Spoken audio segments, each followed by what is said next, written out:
ஆன்மீக நண்பர்களுக்கு அன்பு வணக்கங்கள். இன்றைய பதிவில் நாம் திருமுறைகளை நமக்காக தொகுத்து கொடுத்த நம்பியாண்டார் நம்பியை பற்றி சிந்திக்க உள்ளோம்.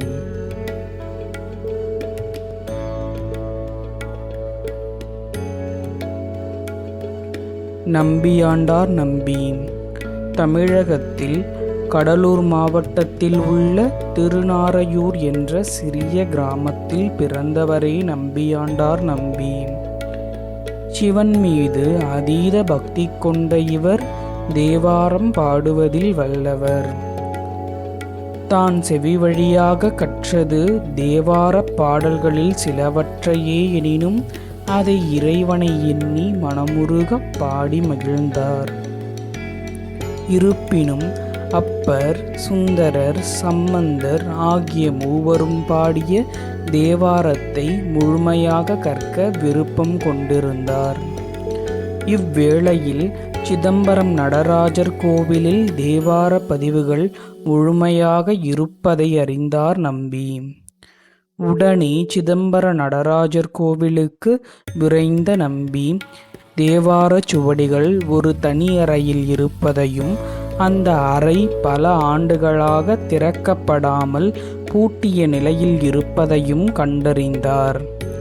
உடனே அந்த அறையை திறந்து உள்ளே உள்ள சுவடிகளை உலக மக்கள் பயனுக்காக எடுத்து தரும்படி தில்லைவாழ் அந்தணர்களிடம் வேண்டினார். அதை மறுத்த அந்தணர்கள், தேவாரம் பாடிய மூவரும் இங்கு நேரில் வந்தால் மட்டுமே இந்த அறை திறக்கப்பட வேண்டும் என்பது எங்கள் முன்னோர்களின் கட்டளை. ஆகையால் அம்மூவரும் வராதவரை அறை உறுதியாக திறக்கப்படாது என்று மறுத்தனர். உலக மக்கள் நன்மைக்காக தேவார சுவடிகள் வெளிவர வேண்டும் என்று எண்ணிய நம்பி மன்னர் ராஜராஜ சோழரின் உதவியை நாடி நிகழ்ந்தவற்றை எடுத்துரைத்தார்.